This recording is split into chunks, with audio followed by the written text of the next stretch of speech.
It's in your cosmetics. It's in the food you eat, the water you drink, and the air you breathe. It's probably already in your body, and it's a real killer.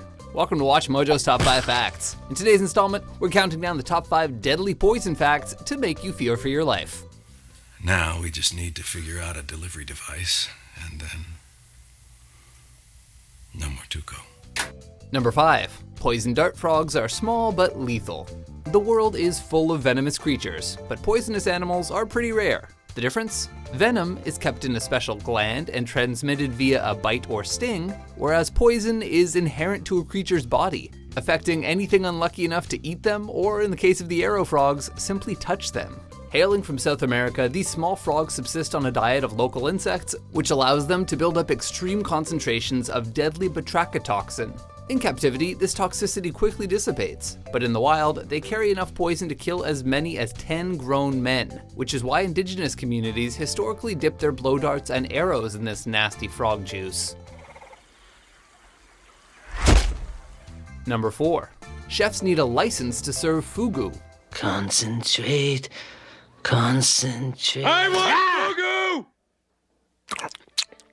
That sous chef who prepared Homer's questionable fugu might have led viewers to believe that anyone with a knife can serve pufferfish if they're willing. I shall be blunt.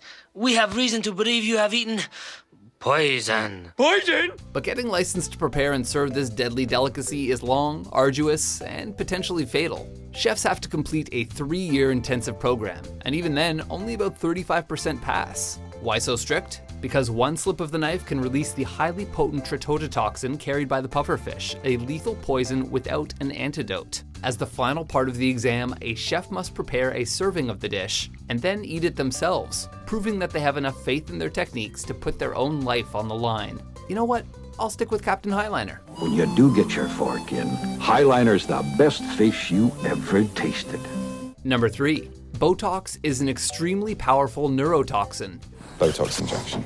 Botox? Botox is a diluted form of botulinum. Is it that deadly poison in your face that's making you smile like that? Or are you just happy to see us? Botox. It's the most recognized name in cosmetic surgery and has been helping people fight the effects of aging since the early 2000s. I got Botox. Stupid doctor talked me into it, and now it's drifting. Botulinum toxin type A, the variety used in cosmetics, is just one of the 8 known strains of botulinum, a terrifyingly potent neurotoxin with a surprising number of medical applications considering its lethal potential. In 2013, scientists discovered a new strain of botulinum, type H, which was deemed the most concentrated deadly toxin in the world, with even 13 billionths of a gram proving fatal. Number 2. A lot of common ornamental plants could kill you.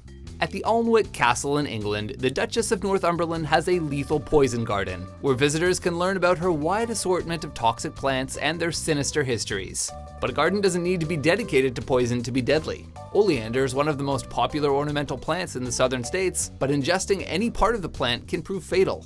Oleander's poisonous. I don't know why people grow it. As seen on Breaking Bad, ricin can be harvested from castor plants, another common ornamental. It's an extremely effective poison. It's toxic in small doses, also fairly easy to overlook during an autopsy. A dozen castor beans concealed in your chili could kill you if processed, and inhaling as little as 2 milligrams of it is lethal. Foxglove, Easter lilies, larkspur, all common plants with serious toxicity. Maybe don't stop to smell your neighbor's flowers, especially if she's a duchess. Number 1. Mithridatism is the self-administering of poison to develop immunities. I spent the last few years building up an immunity to iocane powder. So, knowing just how deadly this world can be, what's a person to do in order to keep themselves safe? Really, there's only one option. Start consuming low levels of poison, secret agent style, and build up a tolerance. Just kidding, do not do that. For those of you still with us, Mithridatism, the technique of self-administering poisons in order to develop resistance to the toxins, is very much a real thing, but it's also very dangerous and only works with certain poisonous substances, such as arsenic, venoms, or non-lethal irritants such as poison ivy. Named after the Greek king Mithridates, who, fearing poisoning at the hand of his mother or siblings, employed the technique, Mithridatism can also be used to conquer common allergens like peanuts, with medical supervision, of course. So what's your favorite example of Mithridatism from television or film? And can you think of any examples in pop culture in which the poisons we discussed today worked as particularly potent plot devices? Poison, tasty fish. For more ornamental top 10s and delectable but deadly top 5s, be sure to subscribe to WatchMojo.com. You have 24 hours to live. 24 hours? Well, 22. I'm sorry I kept you waiting so long.